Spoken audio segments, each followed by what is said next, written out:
रात तक का समय लग जाएगा, निवृत्त होने के बाद ही मैं आपके साथ आ सकता हूं। आपको ज्यादा जिज्ञासा है तो इससे आगे एक अद्रोहक मिलेगा, वहां चले जाइए। अब विप्र तो अब धीरे धीरे चिंतित भी, क्रोध में भी, क्या मतलब हुआ, जहां जाए वहीं से आगे बढ़ा दे रहे हैं लोग। अब जब अद्रोहक की बात आई तो भगवान नारायण पुनः वहां ब्राह्मण के रूप में आ गए और उसके साथ चलने, चलो मैं तुमको अद्रोहक का घर दिखाता हूं। ब्राह्मण ने पूछा कि अद्रोहक में वैशिष्ट क्या है। भगवान ने एक विचित्र कथा सुनाई कि अद्रोहक का वैशिष्ट क्या है, उसकी धर्मनिष्ठा क्या है। अद्रोहक ऐसा धर्मनिष्ठ व्यक्ति है जिसने लोभ और काम पर विजय प्राप्त की हुई है।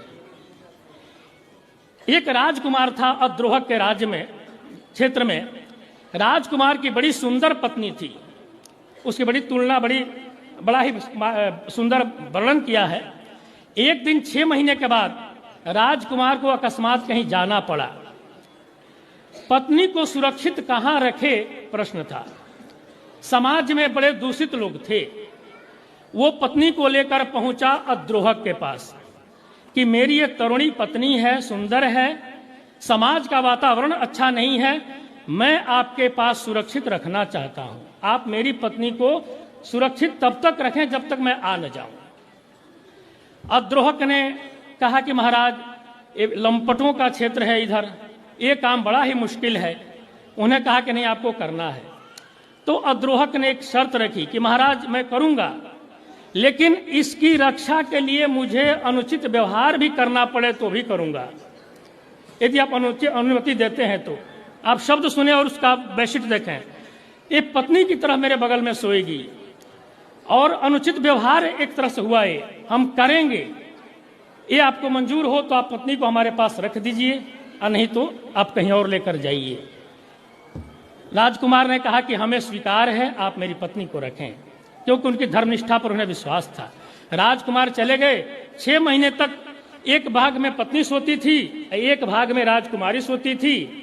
वहां बड़ा सुंदर वर्णन हुआ है इनके काम विजय पर कि पत्नी की ओर जब होते थे इनका अलग भाव होता था, राजकुमारी की तरफ जब मुड़ते थे तो इनके पुत्री का भाव होता था। इतना उदात्त चरित्र वहां वर्णन है कि 6 महीना साथ सोया, लेकिन विकार का अंश भी उत्पन्न नहीं हो सकता था, नहीं हुआ। अंत में 6 महीना के बाद राजा आए। गांव वालों ने कहा कि तुम्हारी पत्नी को साथ सुलाता है। अब इस कलंक को मार्जित करने के लिए स्वयं अद्रोहक ने चिताग्नि में प्रवेश किया। देवताओं ने आकर उसे सम्मानित किया और प्रमाणित किया कि तुम काम पर विजय प्राप्त करने वाले महापुरुष हो, तुम निष्कलंक हो। ऐसा है अद्रोहक। चलो अद्रोहक के यहाँ चलते हैं, वहां तुम्हारे जिज्ञासाओं का समाधान होगा।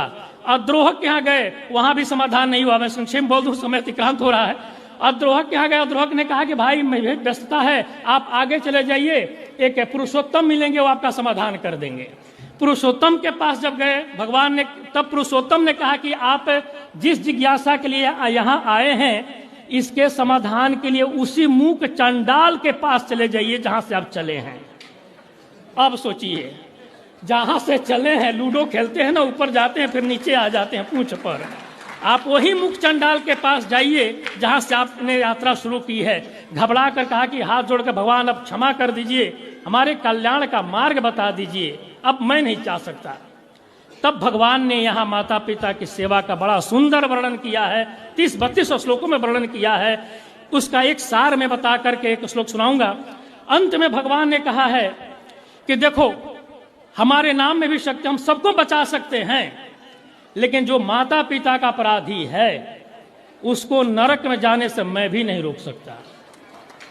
मन्युर निपतते यस्मिन, निपतते आर्ष प्रयोग, मन्युर निपतते यस्मिन पुत्रे पित्रोश्च नित्यसः, मन्युर निपतते यस्मिन पुत्रे पित्रोश्च नित्यसः, तन्निरयम न बाधेहम न धाता न च शंकरः। जिसके पिता घर में कुपित होते हैं, जिसकी सेवा, जिसके घर में माता पिता की सेवा नहीं होती है, उस व्यक्ति को नरक में जाने से मैं भी नहीं रोक सकता, वो नरक में जाएगा ही। देखिए, अजामिल की कथा का अपवाद मत दीजिएगा, क्योंकि अजामिल ने पहले बड़ी सेवा की है माता पिता की। वो वेदज्ञ था, ब्राह्मण था, भटक गया था। पूर्व जन्म का जो, पूर्व समय का जो पितृ सेवा थी, मातृ सेवा थी, और संतों का आशीर्वाद था जो नारायण नाम रखा और अंत समय में उसका स्मरण भी हो गया। तो पितृमातृ सेवा से जो विमुख है तन निरयम न बाधे, हम उसके नरक जाने से हम रोक नहीं सकते। अब तुम समझो कि हम नहीं रोकेंगे तो ब्रह्मा जी के पास चले जाएंगे, तो न धाता, ब्रह्मा भी उसको नरक में गिरने से नहीं बचा सकते। और न च शंकर, भगवान भोलेनाथ जो आंख बंद करके भस्मासुर भी पैदा कर देते हैं, वो भी उसको नरक में जाने से नहीं रोक सकते। ये है माता पिता की सेवा का प्रभाव। और उन्हें कहा कि तूने माता पिता की सेवा नहीं की है, इसलिए तुम्हारा तप जो है वो समाप्त हो गया है। तुम जाओ, माता पिता की सेवा करो और सब कुछ प्राप्त कर लोगे। महाराज भागवत में ही कहा है ना, जब 10 स्कंद में कहते हैं कि मातरम पितरम वृद्धम पत्नीम साध्वीम सुतम शिशुम गुरुम विप्रम प्रपन्नं च कल्पो बिभ्रत छसन मृतः। जो माता पिता की सेवा नहीं करता वो मुर्दा है, मृत है वो।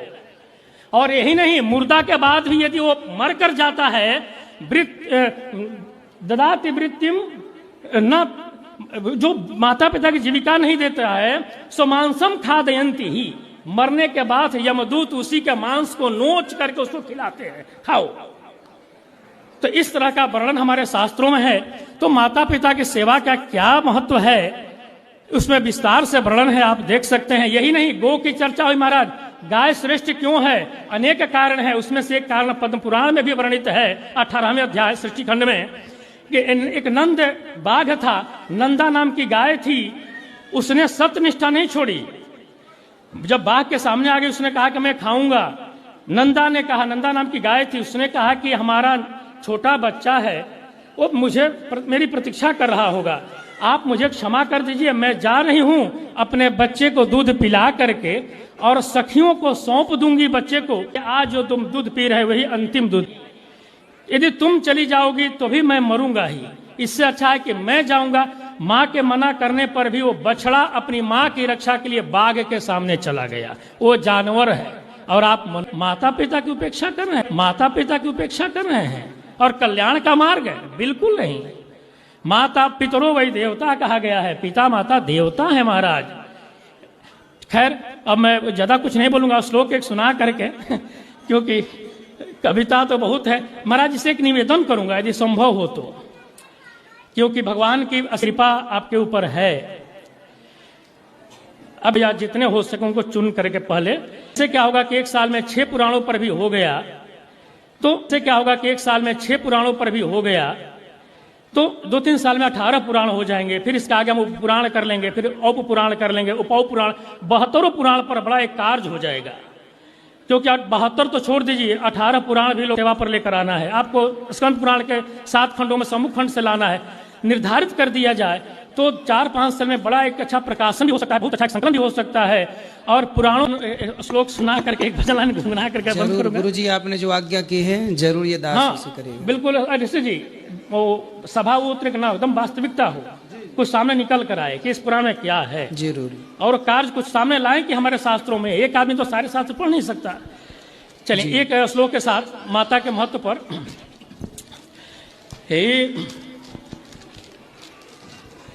हेत्वा सर्वं निज सुख चयं पालयन्ति प्रसूतं।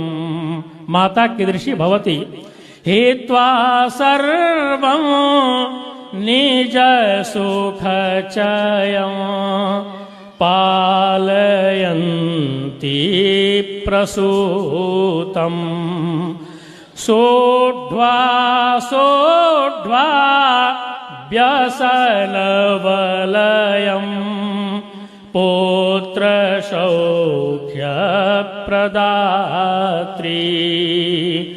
माता साक्षात् भुवि भगवती सर्वदा सर्वदाया। माता साक्षात् इह भगवती सर्वदा सर्वदाया। वावन्द्या सा भुवि देवता भाग्य लब्धा। अतः चलते चलते देखिए माता जी, आप लोग सब बैठी है ना, संस्कृत भाषा की एक लाइन सुनाकर मैं जा रहा हूं। सरल भाषा है, आपको ताली बजाना है, क्योंकि आप भी सुनते सुनते थके हैं, तो थोड़ी ताली बजा लीजिए भगवान राम के नाम पर। मानस में राम रामम शिवाय भज, मानस